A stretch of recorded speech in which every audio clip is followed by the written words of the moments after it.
So Lucifer was an angel of light. He was an angel who was designed to be close to God and his right-hand man.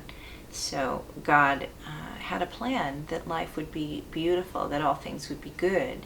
And he created everyone and everything with the intent of beauty and love and peace and goodness, right?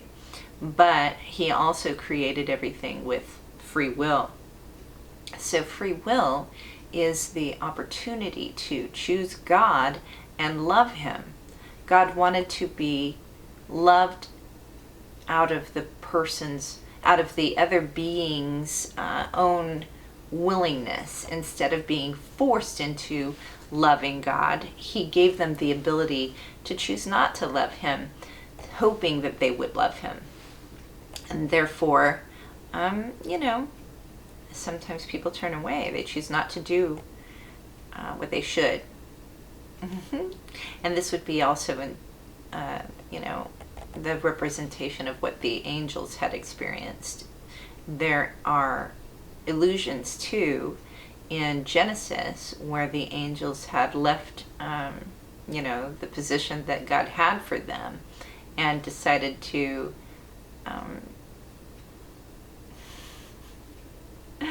okay, there's some weird stuff in the Bible, all right? The Bible is full of some very strange stories. And I'm going to give you some. I'm going to give you the first one that stumbled me way back in the beginning when I was 16 and reading the Bible. I came across Genesis chapter 6. Okay, so I'm 50, that's 34 years ago. I'm just a kid. I'm alienated from the world. I live in this tiny little community, not even in a community. I live in the country, like way out in the middle of nowhere type situation. I'm not connected to anyone. My parents are completely off doing their own life, and my brother and sister have pretty much gone off to do their own life. I'm alone, okay? So my whole childhood, I am alone in this. It's survival, right? My mom has cancer and she's getting sicker, and my only hope is that God will heal her. And I pick up the Bible. Okay, God, you got to show me that you are real. Prior to this, I had a little bit of experience in a Pentecostal church, maybe 2 years we went to that church, maybe 4 at the most, but it was, sporadic. And my sister, moved away when she got married. So when I was 12, I could no longer go to that church because my parents didn't go. My brother didn't go. Nobody else went. I wasn't going to go by myself. I couldn't drive. I ended up not going to church again. But fast forward 4 more years, my mom is sick. And I am desperate. I had had an encounter with God that was real, and I knew God loved me and that he was real, and I had heard these stories of him healing people, and I wanted to see it for myself, and I had this expectation that God would bless us, and that if I studied his word and truly believed, then he would heal my mom, of her cancer. And I clung to that for a long time, watching her deteriorate. So anyway, I'm reading the Bible just to understand God's word. And I knew there was power in God's word, but I didn't perceive how it all worked. I didn't have a guide to show me. So I end up starting with the beginning of the Bible. I start in Genesis, and I'm reading, and I come to Genesis chapter 6, and it talks about, this is just before the flood of Noah, right? And it mentions this, it's an obscure verse. It says, there were giants in the land in those days, and also afterward, when the sons of God came in unto the daughters of Eve, and bore children. These are the heroes of old, men of renown, the Nephilim. And then it goes on to talk about how the hearts of all man had turned cold and evil, had entered into the world, and it had propagated to the point where God had to wipe out the earth, everyone on it, except for a handful of people: Noah, his wife, his 3 sons, and their wives. So that's 6, 7, 8 people get saved on this ark with all these animals, right? So I would assume that there's a connection there. I mean, there are so many different people who look at this and go, okay, well, I mean, it's easy to read it, especially at 16, and go, okay, well, this happened, and then, I mean, that happened, and there's no connection in there. But, you know, at the time I looked at it and thought, what does that mean? What does this mean, God? That the sons of God came in unto the daughters of men and made wives of them and you know, took them, right? So I don't know if they were enticed or forced, who knows? Anyway, in that situation, that sounds crazy. Giants in the land. I mean, this makes it sound like a fairy tale, right? So then at that point, it's hard to take things seriously when you come across these crazy things. I mean, it's hard enough to imagine one being creating all the heavens and the earth, but then, you know, giants in the land. But then, you know, I thought about it, it was like heroes of old, men of renown. Well, that's like, you know, Hercules and all those characters in the Greek and Roman mythology. That would be, you know, heroes of old, men of renown. They've been renowned over the generations, right? I thought that was interesting, but I never understood the connection. So, you know, you go on to read the Bible, and then you find out that after God destroyed the earth and all of that, there's still giants, and you know, the Hebrews have to battle their way against the giants to obtain the promised land, right? And just crazy stories. And how I think this is intentional. The devil has brought us to a point in society where we do look at the Bible as fiction, as a fairy tale. No one can take it seriously if there is no evidence of it, you know. Fossilized, oh boy, there's just so much there. Okay, Smithsonian, look into the letter written by Abraham Lincoln about bones of giants being found. I mean, there is evidence out there. It's just been lost. It's been lost, right? So, I mean, it's been thousands of years now since all these things had occurred in the Old Testament. It's hard to imagine it being real, living in the society that we live in today. But, I mean, you know, if you look, you can find some evidence. So, I thought that was really wild, the idea that these giants had lived. And I at 16 didn't know what to do with that information. So I just prayed, God, I don't understand this. Will you help me understand this, right? So fast forward through the Bible I'm reading on, and it talks about how, you know, God had told the king, I don't remember specifically who or where, but it's in Judges or Samuel or someplace, or Chronicles, not sure. But on more than one occasion, I think God said, when you go in and you fight this battle, I need you to wipe out all the men, women, children, and animals. Kill them all, right? Wow. I remember at 16 reading that going, God, I mean, that's awful. Why would you kill them all? That's horrible. I mean, women and children and animals? What did they do wrong?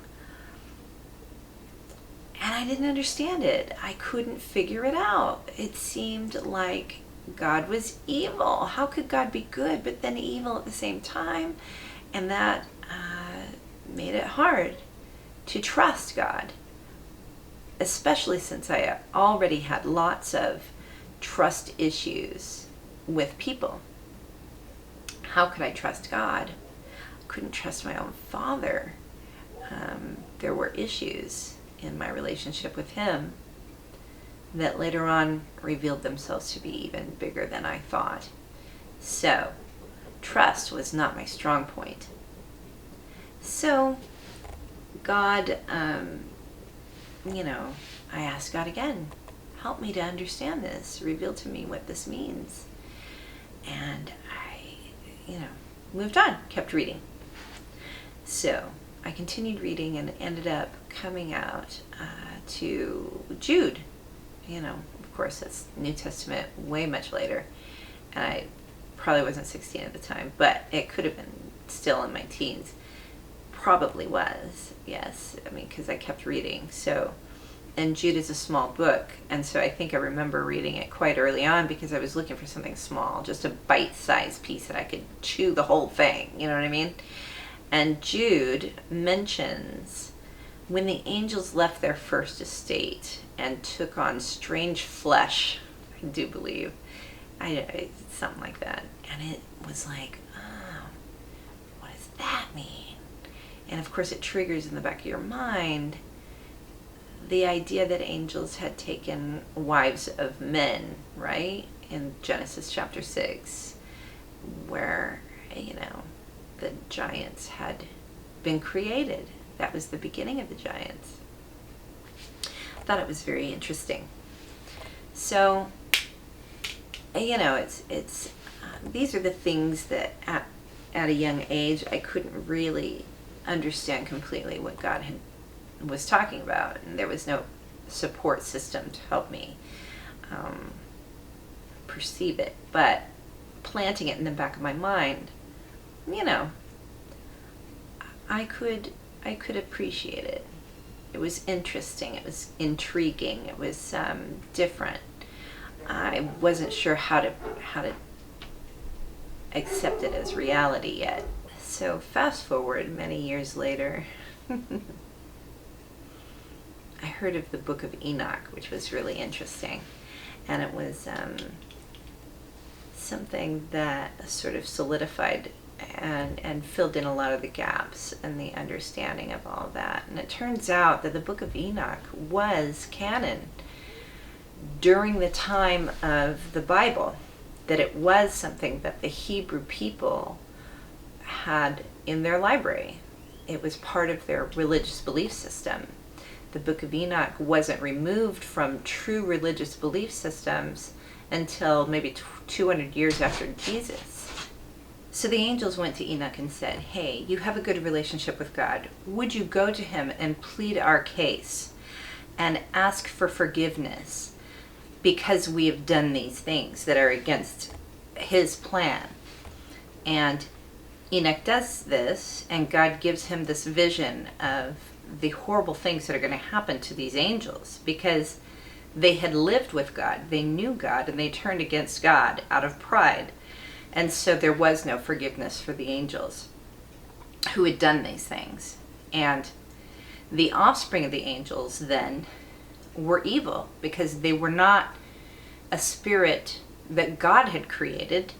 It was the offspring of a human and an angel. So think about that. An angel is an eternal being. They have no death. They live in the heavenly realm. A human is made to live on earth. And then when they die, they go to that heavenly realm. So where would this offspring come from? It's not a creation of God's. It is a creation of the fallen angels. So therefore, this is how they have fallen. They call them fallen angels because they have, in Jude, the way it says, they had left their first estate, they have fallen away from the plan that God had for them. So we call them fallen angels, okay?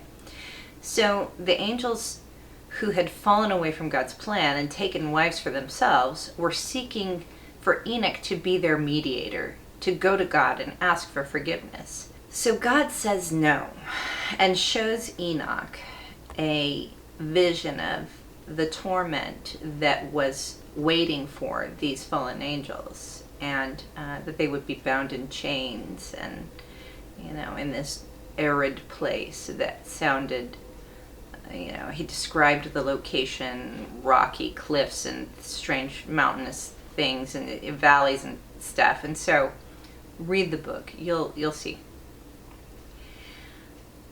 Enoch was, friends with God. He was caught in the middle. What do you do, right? I mean, he told the angels, what God had said and moved on, I guess. So I wonder if there was a backlash for Enoch, and maybe that's why God took him. Maybe the angels were angry and took it out on Enoch. Who knows? It's craziness, huh? So the offspring of the fallen angels, then, what would that be? In my opinion, and from the study that I've done, different people I've listened to and read, the two most influential people in my repertoire of study have been Chuck Missler and a book called Reversing Hermon and The Unseen Realm. Those are two books by the same guy, Michael Heiser. So Michael Heiser has a PhD in Hebrew and biblical text, and he just goes in depth. So I have a copy of the Book of Enoch, The Unseen Realm, and a commentary for between the two of them by Michael Heiser.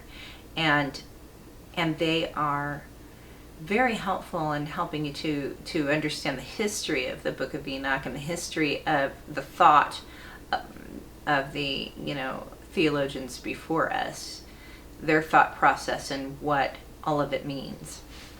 So take a look at these tools, read these things, figure out for yourself. Don't take my word for it, research it and find the information that you need. It's interesting, it's really very helpful. Once I started realizing that the Book of Enoch made so much sense, it filled all these gaps in the Bible. I mean, I even started reading, after understanding this, I even started reading the Book of Psalms. And in the very beginning, it talks about this stuff. Once you start to see the whole understanding of the reality prior to all that had occurred, you start to understand the rest of the Bible in a different way. It's just very helpful. Great information. Then there's the issue with the offspring of the Nephilim. If they were born of man and angel, this is an eternal being and a mortal being and an eternal being together. What does that create? I would think that their physical being would probably be mortal, but their eternal being is still here on earth, because there's nowhere for them to go. So in my opinion, if that was the purpose of the flood, to cleanse all flesh and make it human again, or the way that God had created it, then I believe that even the angels had messed with animals. I mean, think about Pan and all these different creatures, the mythological creatures of the Greek and Roman mythology. They were part human, part animal. So who's to say that the angels had not messed with the animals and created hybrids of that as well, right?